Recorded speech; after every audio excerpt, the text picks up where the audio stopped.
Like,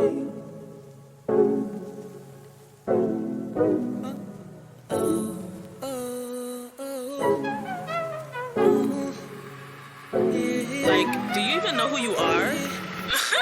I am black, biggity black, American, yes, but bigger than that. Spitting opinions, rooted in facts. Hope you aware the culture is bigger than plats. Used to be a summit, now we got a podcast.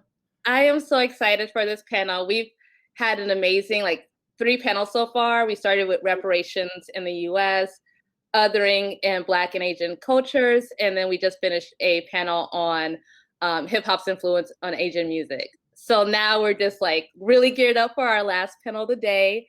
And this panel is Identity in Film, where we speak with people in the film industry about how their work challenges whitewashing of their cultures, and gain inspiration from current artists who are telling stories that preserve unique experiences through time and culture. I have 3 wonderful guests. I will be very honest, I'm a Southerner, so I love to butcher names. I feel like that's part of our brand. So if I butcher your name, please correct me. I will not feel offended at all. Please correct me.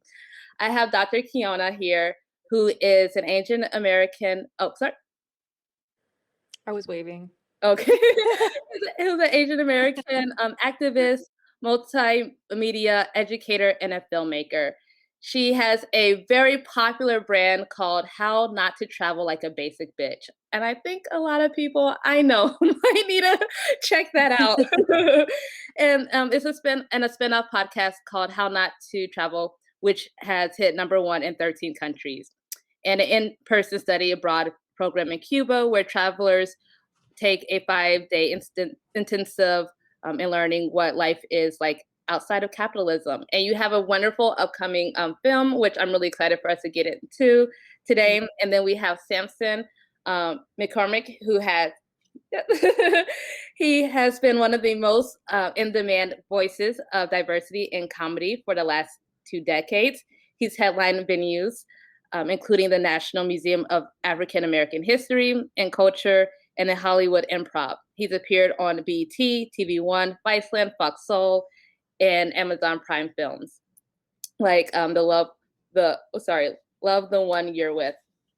And then we have my Wellesley sister. I have to admit, I'm over here cheesing because I absolutely looked up to her when I was at Wellesley. So we have Boafoa, Offei, how do you say that?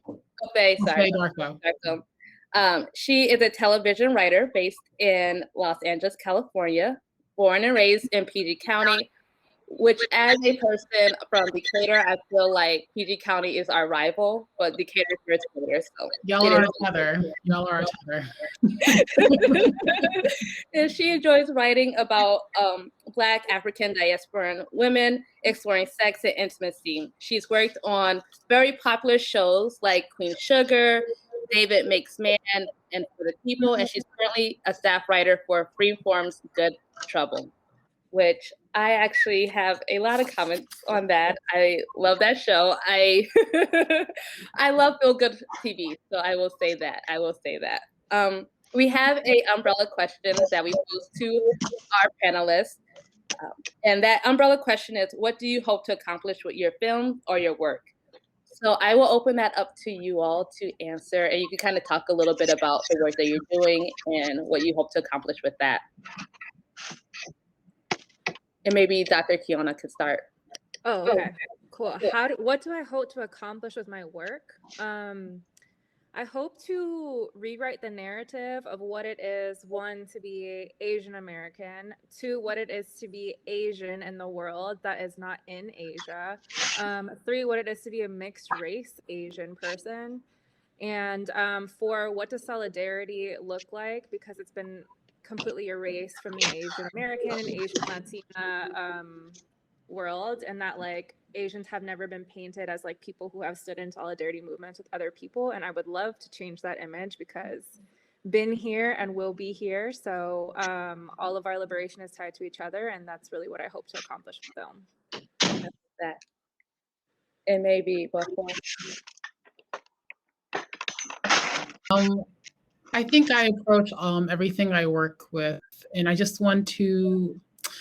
Well, in my personal work, my mission is to write stories about the Black girls that we don't see, about Black girls who love other Black women and Black girls who have friendships with other, like, just Black girls and friendships, Black girls in love. Like, I'm just really just trying to paint a broader picture of what Black girlhood and Black womanhood looks like in this country. And so that's my mission when I write anything. I love that. And then Sampson.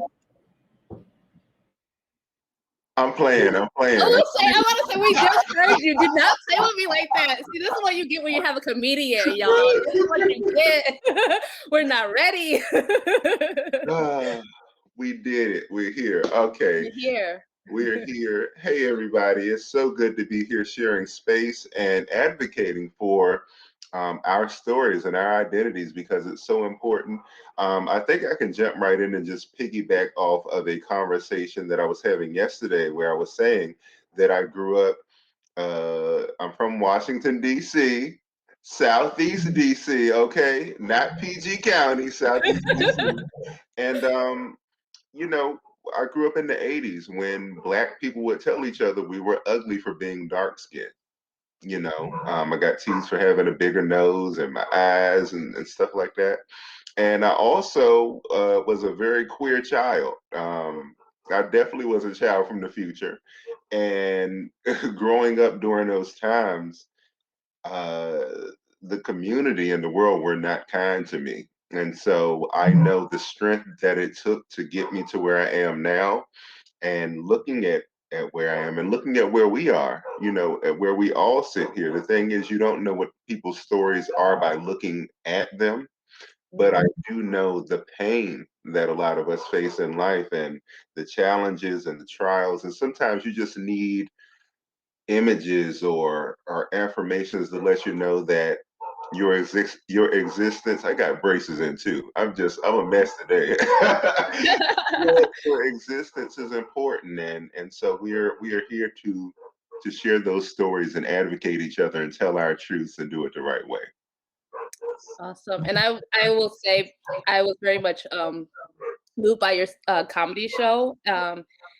And I know we'll go much deeper into it, but my first question, and which is a lot motivated by your special, is what made you pick your topic. And if you could tell us a little bit about your stand-up show, and maybe we can go a little bit deeper. Stand up, I'm a stripper. No, I'm just playing. That's not this panel. That's the next panel. Okay. Hey, get your dollar bills out. Hey. Well, comedy, first of all, I don't think it should be cruel. A lot of people do not look at comedy because comedy can be really nasty sometimes. And, comedy has been something that has saved my life. When I was little, I didn't have much, but I was able to laugh. And so I have held on to that as I've gotten older. Well, not older, as I've gotten better. And, it's just humor is really important to address things that are going on. And we don't have many Black queer men in comedy, or Black queer people of color in comedy who are doing it, who are telling the truth and funny, which is really important. The bar is way up here for us. And, there has to be people who are reaching those bars and knocking the doors down so that we can have more opportunities. Definitely. It's actually interesting. When I was younger, I also grew up in a church in the South. So I remember they would always have different people come in. And we had one comedian who was like a young Black guy. And he was actually a queer comedian, which I don't think they realized ahead of time. But my cousin, who is a gay Black man, was like thoroughly in love with him. And I remember like being really young and trying to I understood that he was gay, and I understood like his mother was a lesbian. She passed away. But it was this conflict in the church, like you accept, and I know a lot of your comedy talks about that, the experience in the church as a queer Black male. So I hope we get to talk a little bit about that, because you hit upon a lot of really heavy topics and a lot of hypocrisy, but you also you use humor to bring out that kind of the irony and some of the things that they talk about. So you very wittingly do that. And then Boafoa, I was talking to my friend about Queen Sugar.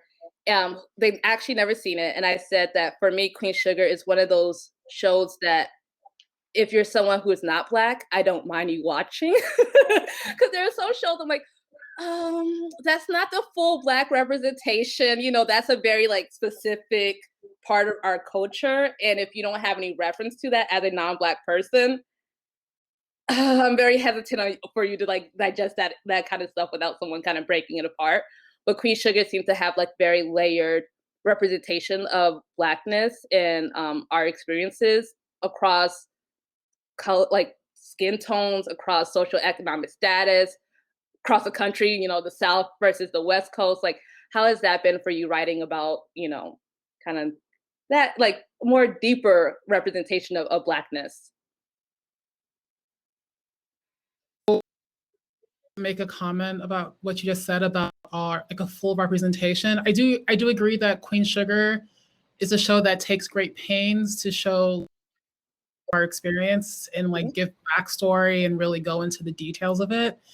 But I also want to challenge like non-Black viewers of Black content to check their biases when they watch any Black show. I recently got into an argument with some of my coworkers who are otherwise lovely people who were talking about Empire and talking about how it's like a terrible representation of Black people. And I'm just like, we can watch Succession, which is also a show about wealthy white people misbehaving, and know that not all white people are like that. We can watch a variety of shows and know that it's not a full painting of this experience. So I do need people who are not Black to check their biases at the door and realize they're watching television. Okay, so that's the first thing I want to say. But yes, I do think Queen Sugar is a show run by Anthony Sparks, who is but he was there. He's an incredible, talented writer who takes great pains to put like love and care into the way he tells the stories for each of these characters. And I'm sorry, now I'm forgetting what your exact question was, just because when you made that comment, just reminded me of that conversation I had with my coworkers. Oh, no. But just like in general, like how has it been trying to develop those deeper characters and representation of Blackness on screen? Well, Queen Sugar is actually pretty easy because Queen Sugar is a room full of Black people. So then you can get into the nitty gritty. You can get into the nuances. You can get into the necropolitics of being a Black. Like you can get into we're not talking about surface level Blackness and begging people to understand us. We all have a basic understanding of what we're trying to do.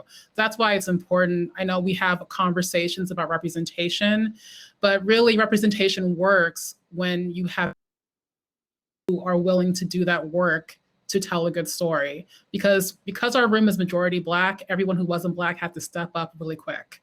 Yeah. And I think they all became better writers for it. So I guess that would be my experience on Queen Sugar. On season 2 of Queen Sugar, but it was a while ago, just to say that. No. It's still very relevant. And I think you just hit on a really great point that like, not just having one person as representation, but having multiple people, you know, because like it's also put a lot on one person to think from all these multiple perspectives when you're literally just one person, but also have to stand up against maybe a room full of other people to fight for different stories.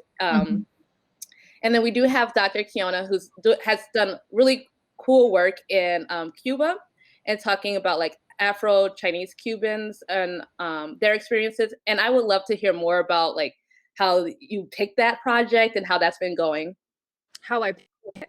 Yeah, like that. Yeah. Because you traveled everywhere. Like you could have gone anywhere. You could have told any story during your travels. You know? Yeah, so I actually developed a study abroad program in Cuba. I call it Study Abroad for Adults, but I developed it because people were coming to Cuba and asking their taxi drivers like, hey, can you tell me about this like 2 currency system or something like that? And I was like, okay, you don't go into a country and ask your Uber driver, like, can you explain economics in this country? Can you explain democracy? I'm like, he's your taxi driver. He shouldn't be made to give the representation of like things that he doesn't need to be speaking on. So I organized classes with really young professors, being a young PhD myself, and I mean, we go partying with them afterward, but they speak on things that they know about and can speak about and can represent their country according to them, and not like, you know, putting that onus on the taxi driver. And Blackness is huge in Cuba. It's everything in Cuba. And so I have about 3 Black-centered lessons, like, and it's not, I mean, we obviously follow the slave route, but it's mostly like the resilience afterward. So, you know, Yoruba, Santeria, the indigenous religions that came over with enslaved peoples, and how that still exists in Cuba today and flourishes in Cuba today. And I just realized that I was like, I had 3 lessons on centering Blackness, and I was like, wait a minute, where are the Asian people? Because I was looking for soup in Cuba because I'm Asian and I love soup. And I'm like, where are the soup? So I went into this Barrio Chino, or Chinese neighborhood. There's this huge gate. And I walk in and I'm like, yo, there's no Chinese people here. I don't know if the food is going to be good. I tried it. It was questionable, but I ate it.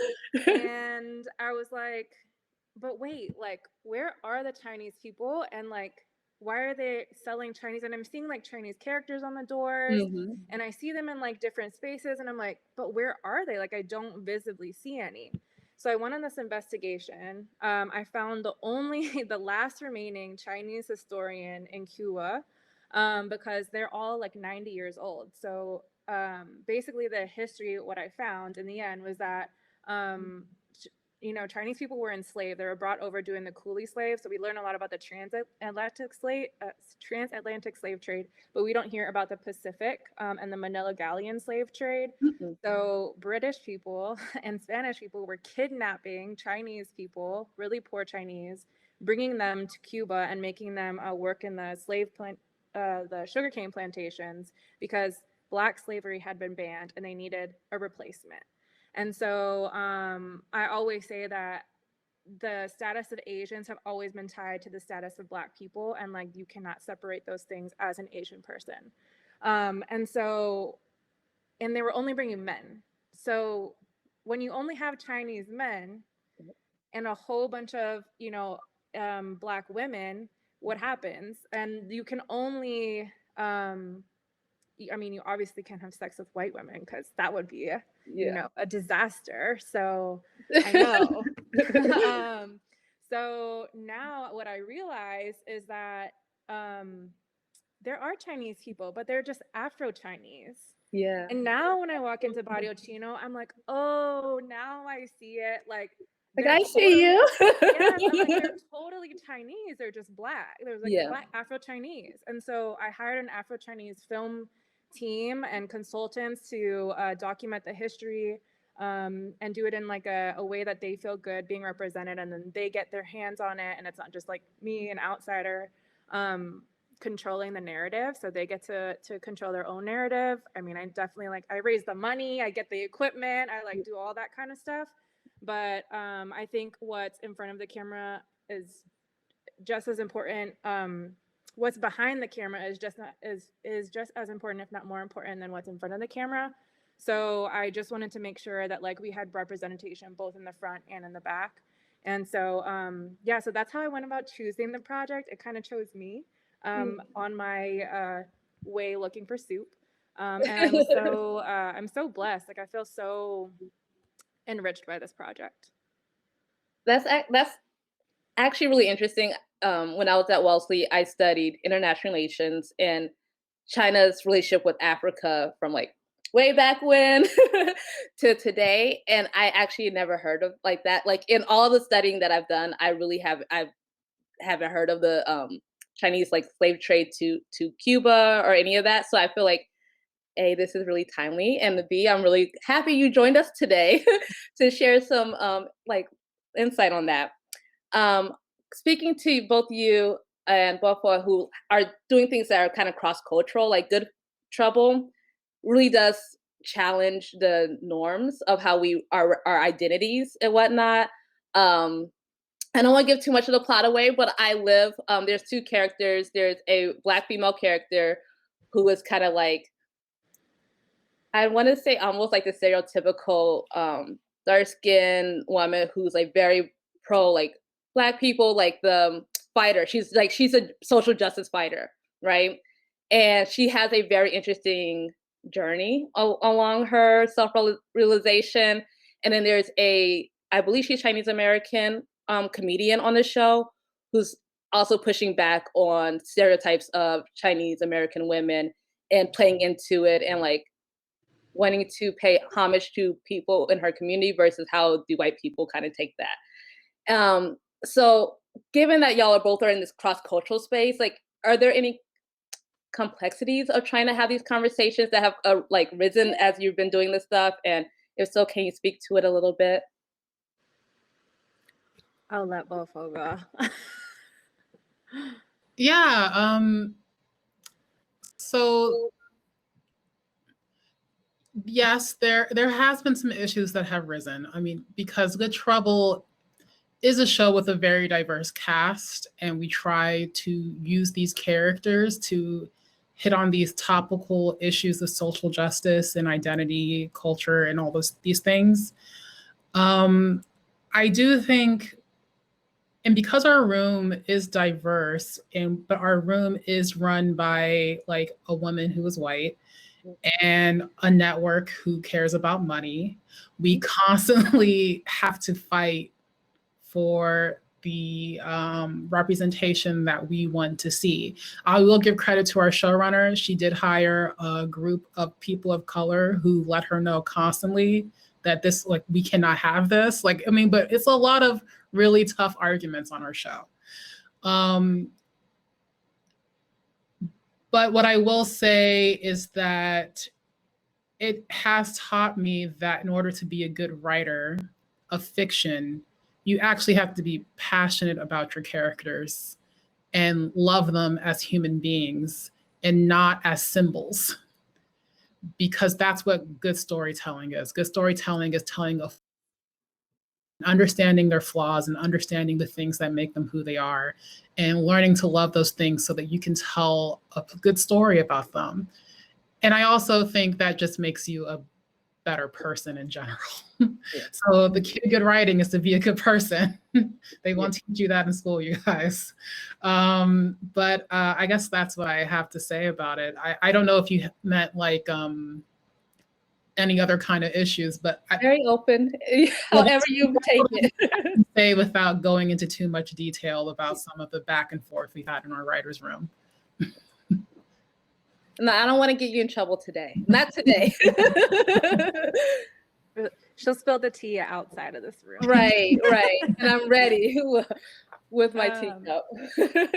I would say, you made a good point about how ultimately it's like a white woman like at the top. And I had to be cognizant of that too, because I'm like, I hold the money and I ultimately like organized the film. And I was like, okay, what is the power dynamic here? Are they feeling like they can vocalize themselves? How do I empower them to vocalize themselves? How do I like give them power? Like put the power back on them? Like even in this session, I invited my filmmaker. I was like, yo, you should take my spot because like I'm not Afro-Chinese and you should be talking about this and all this stuff. And it's hard for even them to be like, take up that space or even interact with like American audiences because like there's been such a divide between Cuba and America. Yeah. So, but I personally, you'd have to ask them though, but I personally don't feel like cross-culturally, as in like racially, there has been an issue.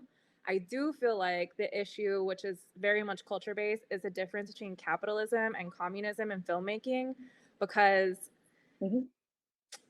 these guys, well, I'll be like, hey, we have a meeting at 3, blah, blah, blah, right? Be there.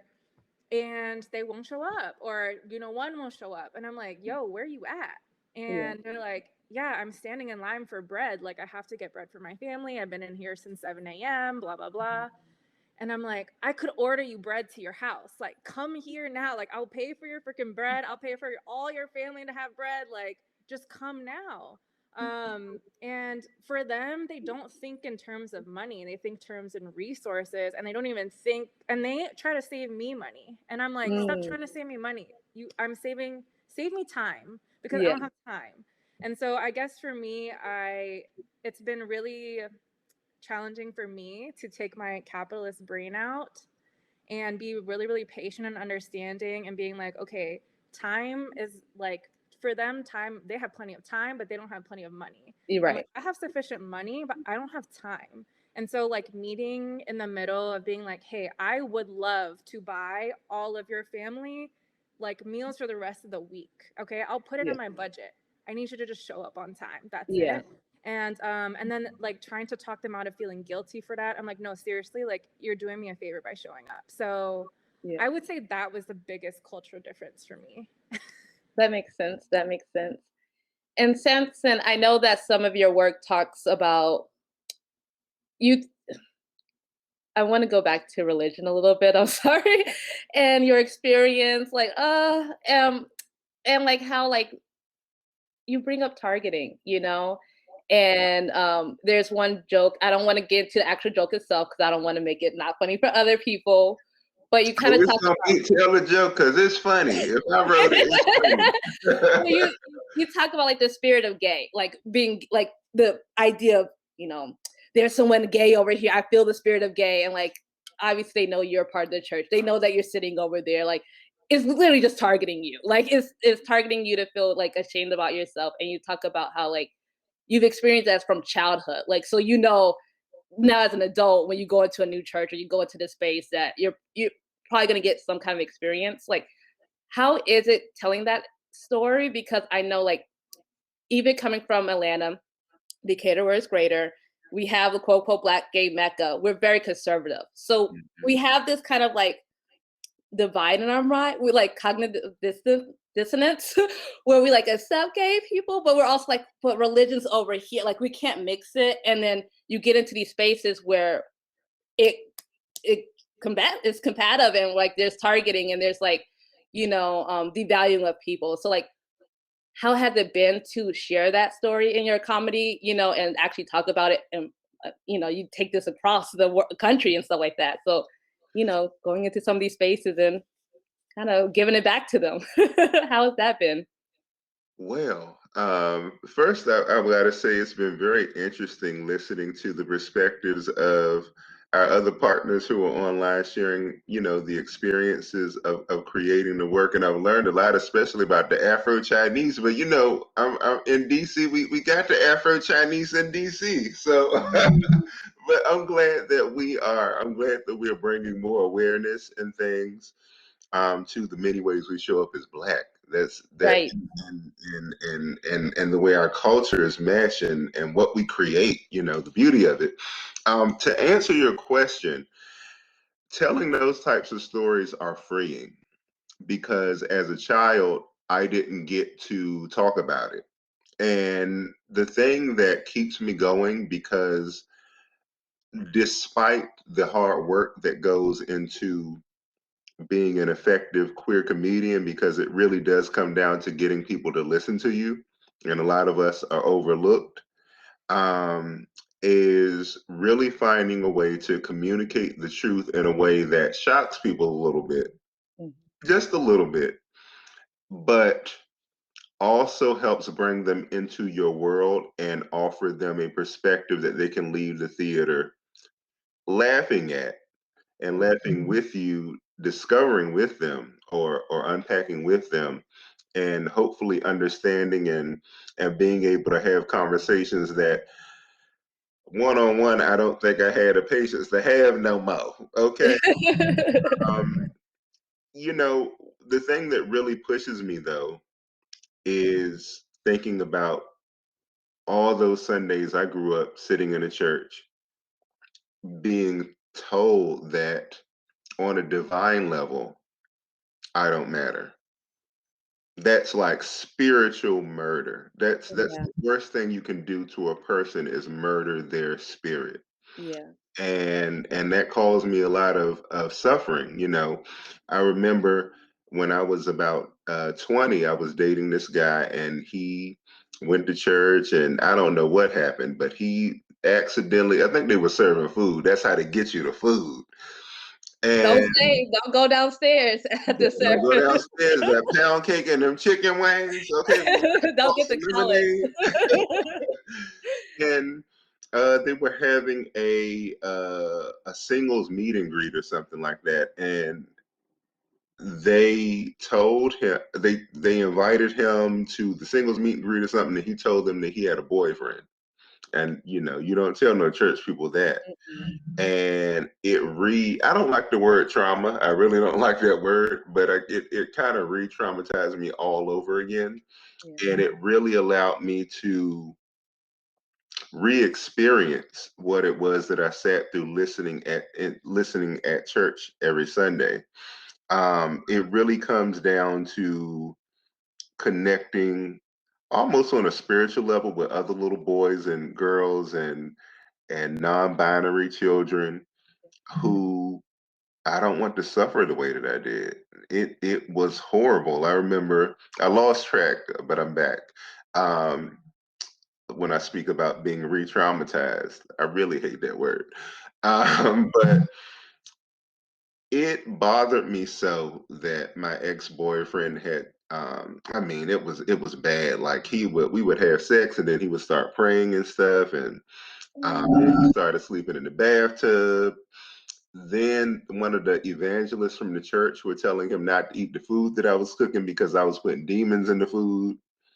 And I was like, I ain't never tried that recipe before. I thought I was over here using garlic in my food, you know? Let me look that one up. Demons, is that seasoning? Right. And I literally would be laying in bed at night and I could not sleep because I could see pages from the Bible burning in my head. Yeah. And I don't think, you look at people like Donnie McClurkin, who he's clearly a gay man. Yeah, we know he's gay. I'm gay. We know family when we see family. Right. But the church does that to you. It devastates you. And what I have an issue with when it comes to the church is and politics and all these social institutions that tell people how to think is that they divide us more than anything, and they do it in a way where we as human beings who live our experiences, and this is why these conversations are so important, we don't talk to each other and we don't challenge these things. We're just told, oh, this is what you need to believe. This is how you treat other human beings. And we totally ignore humanity. Yeah.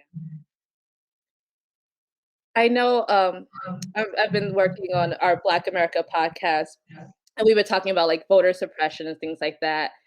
And I've gotten to a part where I have to really share my feelings on a topic versus just reporting, just like, this is what's happening, and it's really scary. I feel like going from being in this like safe space and being like the good Black girl who's like, she's smart, but she's not gonna buck the scissor too much. She might point some stuff out, but she's still safe, to being like, hey, some things are wrong and we really have to relook X, Y, and Z. Like, I thought I was vocal. I thought I was very like comfortable with standing in my, it's not even in my truth, just my perspective, because I don't feel like what I'm talking about is like my truth. It's just my perspective on topics or whatever.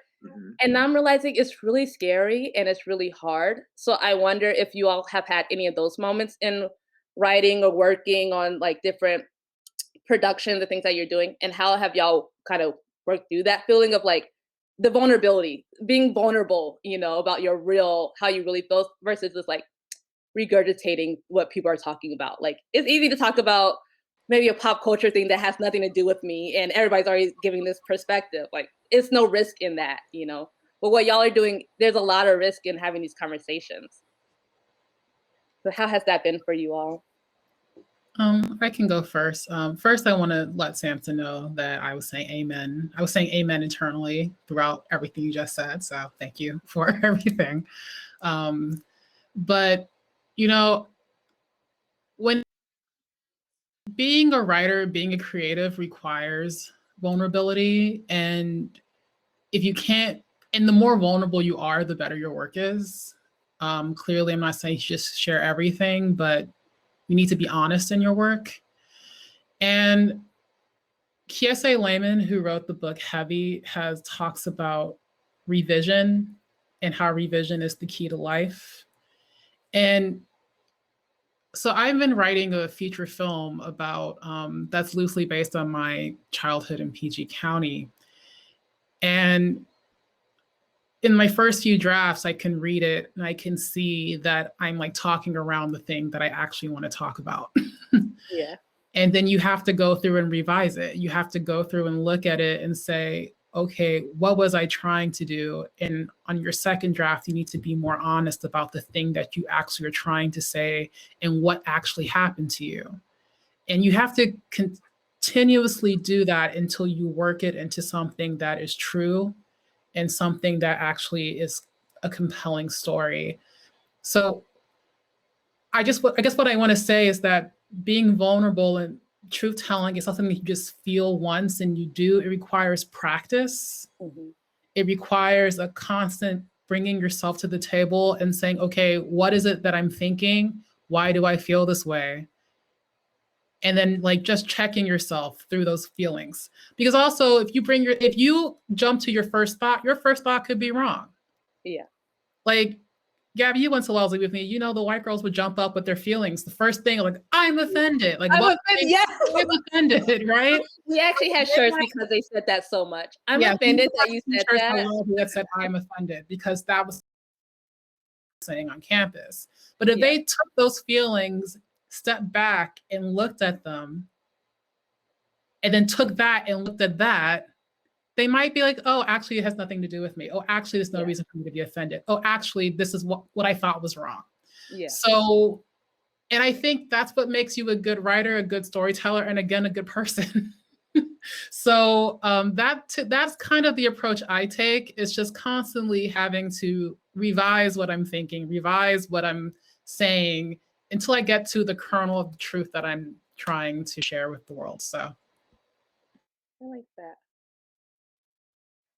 I also want to piggyback and say, Sampson, you were important. You were power. Everything that you said was everything. And institution, everyone should divest. But and you don't have to be white to embody white supremacy. And I find myself, I mean, honestly, after experiencing Yoruba and Santeria and like hanging out with my Afro-Cuban priests all the time, and now like to the point where I'm practicing, not fully, but and also, you know, it comes from Nigeria. I'm sure like anybody else can speak on this more than I could, but just everything is so indigenous, connected to nature, connected to harmony, connected to balance. It has nothing to do with like all these random rules. It's mostly about respect and like, I don't know. And I was just like, why are we not going back to that? And like, even looking at my own like indigenous religions, like Koreans actually worship trees and their indigeneity. And they like leave, you know, rice cakes at the base, and they hang ribbons and they like decorate trees, and it's like a nature-based practice, and you leave out water for your ancestors. And it's actually similar in Yoruba too. You leave out water. And I'm like, but then, you know, you go to Korean church and like all you do is feel shame. Like similar, you know, when I was first having sex, I just felt so much shame. Yeah. And so this has nothing to do with your question, but I just want to piggyback off Sampson and just say I support you, and I wish I was in the room with you when you was watching that Lil Nas video for the first time, because I feel like that was you embodied. But as for vulnerability, I feel like I really felt what Boafoa was saying, is that rewriting it a second time or reminding yourself that you belong there, because like white people don't have no problems being like, oh, I belong here, even though they don't. And I feel like as an Asian person, you kind of like internalize like what I guess you would say model minority, and that you try to be small and you try to like not be a problem or an issue to society. You've like invisibilized yourself so much to like not, you know, make a fuss, and not also take on all this like racism and hate and all this stuff, even though it happens regardless. And so it was like a lot stepping out of that and centering my own race, like calling me to be, holding up a sign for somebody or somebody else, and I'll do that. I'll be there. But doing it for myself, like centering my own race, I was like, oh, this feels weird. It feels like narcissistic. Like, I don't even know if people care about this. And it was like just taking the initial step to be like, no, this matters. And like, no one is going to care if you don't put that information out there. And there was a reason that like the universe put this thing like right in front of you. And like the man, like with all the information is about to die. And like, you're the last person to have this information. Like, this is your kuleana, it's your responsibility, as we say in Hawaii. So I was like, okay, this is my responsibility, and like I have been given a mission, so I ended up stepping into that power. But I know a lot of Asians who have not, and still have not, and I know it's frustrating for the entire world to watch that, including myself. But I think that's what makes me like the most vulnerable, is like centering myself, because I'm not used to it. Yeah. I will chime in. I will try not to be emotional because I'm working on 2 hours of sleep, and I stopped smoking weed 3 days ago. So I'm going Oh, through bless your spirit, bless your soul. Okay, baby. Okay. but yeah, vulnerability is very important. I think I'm naturally open. And a lot of what's been said today is it does take being uh being a good person to really create work, even though in this business we know there's some people who aren't so great. But the work that truly stands, the work that truly connects with people, I do believe comes from people who are the salt of the earth. And one of the things that's really made it, I guess, okay for me to be vulnerable is that I have received rejection from everywhere else at home, growing up. Uh, Now I'm gonna cry. I don't want to do it, but I did, so to grow up like being rejected by your own mother, by your dad, and being told all the time that, like if you cried, you said like what you said hurt me, and then to have your parents go, shut up, it doesn't matter, get over it. If you by the time I got to about 18, like I just didn't think that I mattered at all. And I think that's for a lot of minorities, we already live in a society that teaches us that our needs don't matter, that we don't matter. We get killed, they put us on trial for our own murders.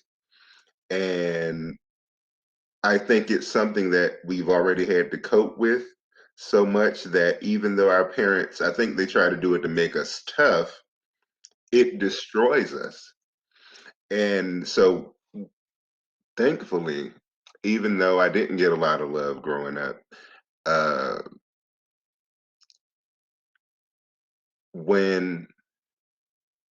and I was a class clown, so that was the first place that I went, and I would like say things, and they would be little silly things. People responded. And so thankfully, the love that I did not get growing up, through the work that I told, really honest, really painful, and I've had a really painful, like, I don't even know how I'm here, and a lot of us, I'm sure we can understand that.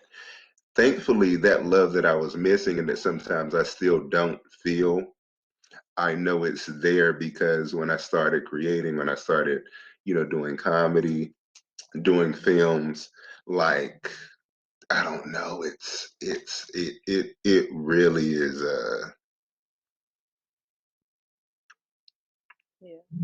the people, they talk back to you, and And you create your own family, you create your own community. Like, I don't want to center myself in this conversation at all, but I definitely understand, like, and Boafoa probably have seen through our groups and stuff, like my low points and whatnot, and like having to be vulnerable and like share my story and be very honest, and like that be the first time I get real, like, people who actually care about my feelings and actually pour real love into me, and not just like girl, you smart, you can do this. Girl, do this for me kind of thing. Toughen up kind of, but like that vulnerability can, for the first time, give you a real family, give you a real community and like actually real love. So I definitely appreciate that, that sentiment, that feeling. I personally know it. I have a question about like we talked earlier in one of the panels about solidarity in films, and they mentioned like a couple films where you do see cross cultural like there was one film where the black woman who dated an Asian man, and then the opposite, but there was like very few. Like we were really like struggling to name them. And I will be honest, I do watch a lot of Chinese drama for a couple reasons. One, I am trying to get my Mandarin back up. Second, I actually love how I appreciate romance and how like love is portrayed in the Chinese culture, even though it's not talked about a lot. But there's a lot of ways that men take care of women in like very subtle things, and you see it in their dramas, and it's not even like part of the script. It could be like she coughed barely, and he's giving her something to drink and a medicine, and that's not a part of the script. It's not because he loves her. It's not any. It's just care for. And like as a black woman, I don't ever really see that as much in our stuff. So like that's pulled me to it. So the other day I found a Chinese drama, and the thumbnail had like black people on there. So I was like, okay, solidarity. This is it. Because I've seen white people on Chinese dramas, and it's always very funny. It's always very funny and interesting how they how they appear, how they write them in. And this was the first time, and it was like African family that was poor, and the son stole something, and like the Chinese man was like like a lawyer, and so he smoothed it out, and like he told the young boy, like, never, don't use your hands to steal, use your hands for basketball because that's what they're meant for. And I was just like, all these like dramas that I love and all this stuff. And then like, I'm looking for the solidarity this moment because like a lot of our narratives aren't really over there as much. Like now that media of Black people are being more present, like some of it's getting brought in, but a lot of the stereotypes really aren't there. And like, that just like, my heart sank. So have you seen any like points where like you looked at solidarity things, or you felt like there was stuff that was missing? And like, if so, what was it like for you? Like, have you ever watched any films or TV shows that were meant to like bridge cultures, and you're like, I know you're trying to do something here, or maybe they try to represent you. Maybe they had like someone who's like, kind of your identity, and you're like, that's not a really great representation of me. I'm really sorry that you had to experience that. And I know that you're not the only person, and it's really hurtful to me to hear it. And I hope to be part of that change. And I'm sorry that you had to watch that. I, I, there's not a lot of solidarity movies, and of the Asian and Black, it's like Jackie Chan and Chris Tucker, or Yeah. honestly, I don't even want to watch those movies. I thought they were hilarious back in the day, but I'm like, in my new wokeness, I don't know if I want to watch it. Yeah. But I do want to point out a good example and an inspiring example for me was Asian Bay and Insecure. Oh, I've yeah. been so appreciative for Issa Rae for even creating that character and making like an Asian man attractive, because Asian men are like constantly emasculated in society, and like the fact that like Asian and Black relationships exist, because like it's like something I grew up in. I've always been in interracial relationships, and they're never white, so I felt like I resonated, I could relate, and I was happy that she didn't emasculate the Asian man and even gave like an Asian person a job. I would just say like the one thing that I felt like I wish she would have done was, there was a scene where Asian Bay and his brother in the pool, and like his and like Molly is in the pool, and she goes off, or the brother says something like, do you really think it's race related, like do you think, and like basically just like discounted her experience, and then she went off, and then Asian Bay like defended her or whatever. And I was like, that scene is really important, but I wish that there was one in the reverse, like what happens when Asian Bay gets brought to Molly's home and her family, because those ideas play out in both ways, and I very rarely see it in the reverse as well. But there is another film with like an Asian and Black. I can't remember it, but I feel like Issa Rae did a really, really good job, and I'm really, really grateful that there was. The Lovecraft Country. Lovecraft Country did a really good Oh job. yeah. Oh yeah. They had a whole episode on the Korean War and like totally humanized Korean people as well as Black soldiers who had to murder Korean people. Yeah. And so, and like the relationship between a Black man and an Asian woman, and how there was like a genuine love and affection there despite all of this murder going on in the background.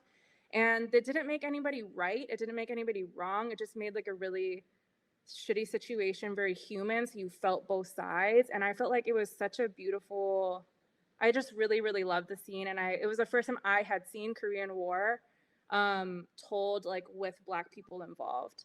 Yeah. So I would say those two examples I'm really appreciative, and I'm hoping for the future that like it's more of that and less of what you just saw. And I also hope that like I always try to make the difference between like things that are made in Asia and things that are made in America are two separate things, yet like Asians take on a lot of shit that happens over there. And I'm like, I've never even been to China, so I have no idea. Yeah. I was speaking Mandarin. I'm trying to get on your level. So yeah, so I just hope that that's the future, and like that's the hope that the gap that I hope to fill as well. Yeah. And I will say about Lovecraft that I appreciate it, because a lot of times when you talk about like these wars, you don't really think about like a lot of minority people were fighting these wars on behalf of white people. And we were fighting against each other despite that we actually didn't have any problems with each other. Like, you know what I mean? And like that scene, or the scenes that kind of played out over the series, like kind of showed that, in the sense that like he really wasn't over here like anti-Korean people, and he was fighting on behalf of America, right? And there was a recent video that came out with a Doja Cat and somebody, and they had a love interest that was an Asian man. It was like futuristic. They're playing a video game, and like I will say it was beautifully done. I will say he's a beautiful man, but that's beside the point. And a Kiss Me More video, the Kiss Me More video, and like I literally wrote on one of the Wall Street groups like, it's bad that like I was like, it stopped me. Like, it was so great, but it's also sad that we don't see it enough, that it actually makes you kind of pause and like have to share it with other people, because like it's this need for that kind of stuff. But I don't know if you all had maybe positive examples of solidarity, films or shows, things like that. I just wanted to chime in and say, I'm usually a documentary kind of guy. Okay. But, I do look at some television, and what I see some attempts at solidarity are white folks being the savior in these stories. And I always put emphasis on the fact that we don't need saviors. We can save ourselves. We've been doing it for a long time. What we need is for white people who have the capacity to do so, are to be allies, and and help provide resources and funds so that we can tell our own stories. Because the talent is not the question. Anytime you've seen a story with Black women, Set It Off, The Color Purple, Girls Trip, any of these stories, it absolutely demolishes the box office. Yeah. Anytime Issa Rae's that, she demolishes the box office. Black stories, it's not that we aren't effective at telling our stories, because we absolutely are. We need the resources, not white saviors. Can I snap to that? I'm the moderator. Maybe I'm not supposed to, but I'm snapping to that. Oh yes, like, where is the money? Exactly, Danny. Where's the money? And we need that to continue to create these stories. So we've talked about a lot of different things today. I want to see if there's any questions for the audience, or if you all feel like there's something I haven't hit upon yet, because y'all are just amazing. Y'all are amazing. And Let's see. I was thinking about what you said about best ways to center Afro-Chinese voices when making the film. In general, was wondering what is the best way for centering narratives? Oh, that's something Connie asked earlier. Twitter, I take a student position, and I've been in school for many a year, so student's position is very easy to me. So I always view them as expert teacher, and I'm student, but I'm also student with power and privilege in this situation.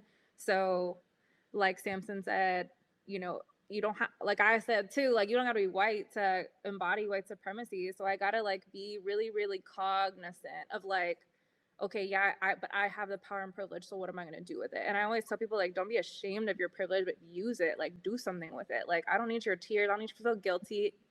Give me some privilege.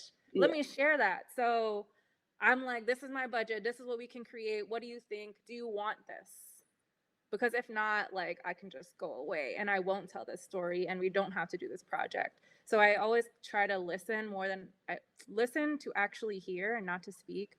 And to listen to help. So I'm like, okay, I'm hearing them. Okay, what can I do? And like, what are the resources, networking? Like, what can I do to pull it together to make it happen? And that's kind of like this. I feel like I'm support, I'm teacher. I'm student and they are teacher and they tell me kind of what to do. But at the same time, I tell them like, this is what we can do on this end in order to make this happen. And we need to make our meetings. Yeah, and you need to not stand in a food line because I will order you all that food. So so it's been weird actually from going from like I don't like the word oppressed, but going from an oppressed state to a privileged state and being like, okay, how do I navigate this? Because I'm not used to like being in that position of like actually being able to make something happen for somebody. So it's been like it's been a good practice, honestly, of like humbling oneself and like becoming low to like put somebody else high. And honestly, it's empowering in general because everybody wins in that situation. And like, I just don't think that it's hard. And so I never understand why other people think it's hard. And why like, I feel like it's all ego based. Like your ego won't let you let somebody else be great, but don't get that like when you let somebody else be great, you also are on that come up too. Like it's not like you're connected. I don't know. Yeah. And so that's how I feel about the amplifying and centering like Afro-Chinese voices. Like I just take student position, I listen, and then I use my power and privilege to make it happen. Oh, Alicia just said, while film can be lucrative, white folks in film have generational wealth in the networks. How can we continue to promote and support Black and Asian bodies in the industry for longevity? Also, how do we raise the voices, visibility of folks like Boafoa who are behind the scenes, unless you stay behind the scenes? Okay, we're coming through with these questions.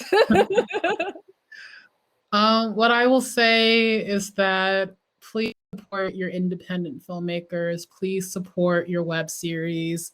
Please support the YouTube sketch you see, because really Hollywood is a machine. It does not really care about us. It cares about the money it can make off of us. Mm-hmm. And it's hard to make money in Hollywood when you're not centering a white voice, which is why we have all these white characters saving people all the time, because they have to find a way to center themselves in everything. So like a movie like Moonlight, blew up. But really, like when I saw Moonlight, I had no idea it was going to win an Oscar. Yeah. I saw it with a couple people. We cried together. We laughed, But through all these people seeing this movie and talking about it, it blew up. Insecure started as a web series. Yeah. People watched it, word of mouth spread. That's how we got it. Like, I used to watch this YouTube series called Koreatown and Koreatown was just about these like Asian kids in Koreatown, Los Angeles, living their second generation life. And really online, there's just so much more content, so much more diversity.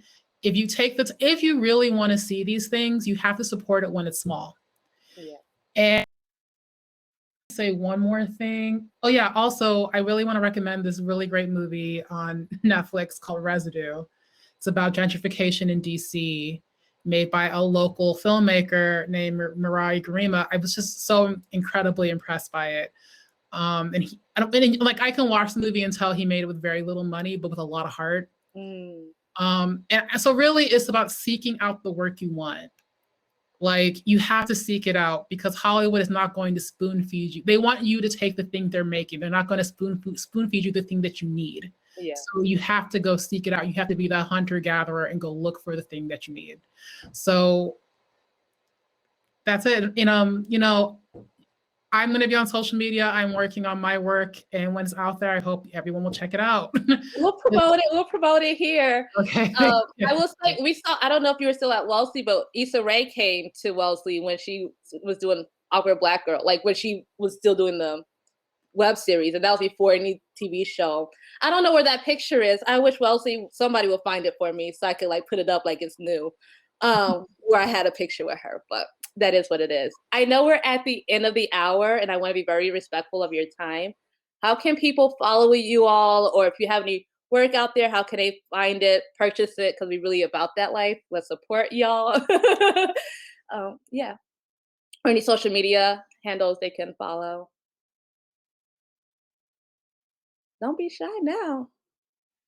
Well, I will share that we have a great new film on Amazon Prime called Love the One You're With. It is a dramatic romantic comedy that we're very proud of. It's a great Black queer story that anybody can look at and relate to. So go on Amazon Prime and watch Love the One You're With. And if you're on Instagram, follow me at Sampson McCormick. I'll put it in the comments at Sampson McCormick on Instagram. And it's just the Black queer comedy movement we got going on over there. I'm here for it. And good vibes. Okay. I'm about those good vibes. I'm going to type it in the comments. And you can follow me on Twitter. That's the social media site I'm most active on. My name is Born One Sunday. And someone asked what advice I have for queer storytellers. Your own story, and truly write your own story. Like, don't try and shape it into what you think people want. Just write your own story, because people are hungry for different stories, and only you can tell your story. So that's like the only thing that you have that other people don't have is yourself. So write your own story. It took me too long to get that. But the moment I wrote my own story about being a queer Black woman growing up in a Ghanaian church in PG County, I got my first staff job. I kid you not. Write your own story. I love it. And Dr. Kiona. Sorry. Oh, you can follow me on How to Like a Basic Bitch on IG, but the film IG is Barrio Chino Film, and you can watch the trailer, and it's supposed to be coming out in November, but we'll see with this pandemic here. It's like, real. you know, This my Penny shine. Proud out here is going on forever. Yeah, but luckily we have the support of the Cuban government, and we are supposed to do a huge launch in Havana, and it was supposed to be drive-in, so we were all going to drive in with classic cars and have everybody watch the film from cars, and where there's screens all over the Havana, so the whole city was for free. Like, we wanted to give the film back to the city. So you can definitely find me out. Don't worry about it. I will pack my bag. Everybody's invited. So whenever that does happen, I'll let everybody know. But I'm hoping that we could maybe we'll be able to do it for like New Year's, Lunar New Year or something. But I don't know if it'll happen in November because pandemic. Yeah. Hopefully the panorama's done by then. But we'll see. We'll see. I want to thank you all for joining me today and joining us at Black America Summit, our first solidarity conference, anti-. And tomorrow, so today we focused on the world and how the world kind of presents us, and it interacts with our communities. Tomorrow we focus on ourselves and an individual. So I hope you all would join us tomorrow from 2 to 6. Maybe listen as you work if you're at work, because we have some really great panels tomorrow. And so again, I just want to thank you, and I hope to see y'all tomorrow. Thank you. Thank you to all the other panelists. Y'all are amazing. Bye. Safe. Oh.